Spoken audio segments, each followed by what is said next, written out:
Peggy 18.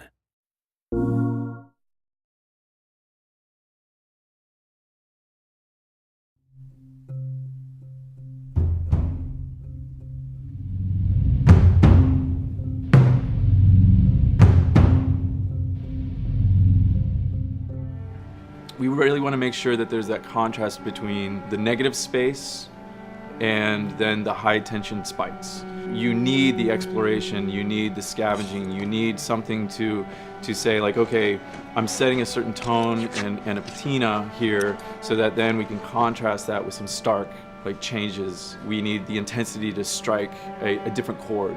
That only works if you have the negative space to play off of. We wanted you to be forced to make some choices in the world that showed how depleted the resources were. You know the drill. Look around, see if there's anything we can use. And we really wanted to give you a reason to go explore this space.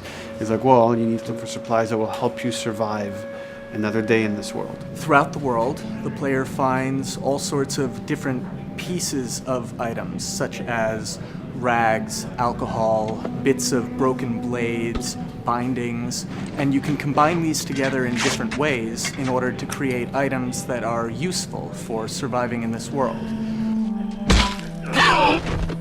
Some items in the recipes require the same combinations of things or the same types of resources. So you have to make this choice. Do I want to go offensive with it? Do I want to go defensive with it? I can find a bottle of alcohol and some rags and I can create a Molotov cocktail from it. That's going to help me take out a couple guys if I use it appropriately.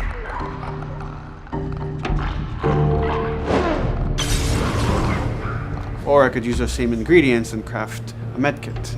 And that lets me kind of choose, do I want to play it more defensively and kind of have items that help me heal myself, or much more aggressively, I'm going to have items that help me kill and destroy in order to then progress and get out of this area.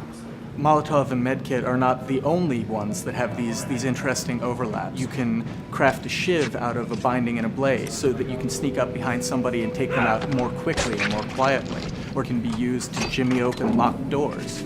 So you are expending a binding and a blade in the hopes that there's going to be something awesome on the other side of that door. Or you could craft a melee upgrade. So you might have some nails that you've picked up or a pair of scissors or something. You're going to be able to use bandages and use these things to attach them to the 2x4. So now you've got a more powerful melee weapon. This is something that you're going to be able to run and take down an enemy in a single blow.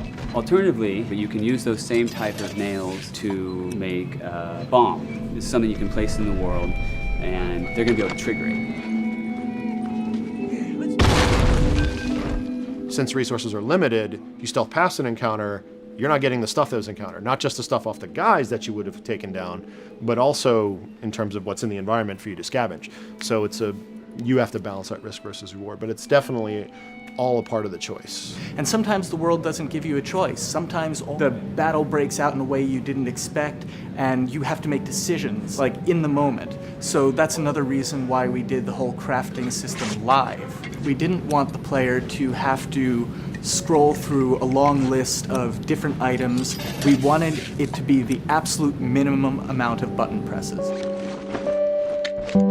The thing that I hate about any game's UI is when it pulls you out of the game for too long. So that was a challenge to reduce it all to that half of a screen. And you want to see Joel, you want to see what's going on around him and be aware of what's happening so you don't have an infected run up on you and start beating on you when you're crafting shivs and stuff. So we needed to make it streamlined and fast enough that you felt like you could take just that moment and be able to craft that thing that's going to mean your survival in the next 30 seconds or your failure to survive.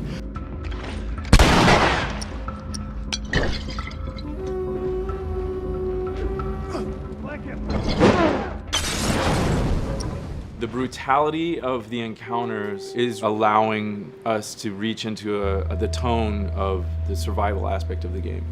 When something comes up in their way, whether it's a human or infected, then Joel and Ellie, you hear them whisper to each other and you see their animations change. Everything, their whole demeanor reacts to the scenario in front of them. And that's the same feeling we want you to have when you're holding that joystick. It's just like, oh, okay, what do I have in my inventory? How many are there? Where are they at? Locate them and try to figure out, okay, what are we gonna do?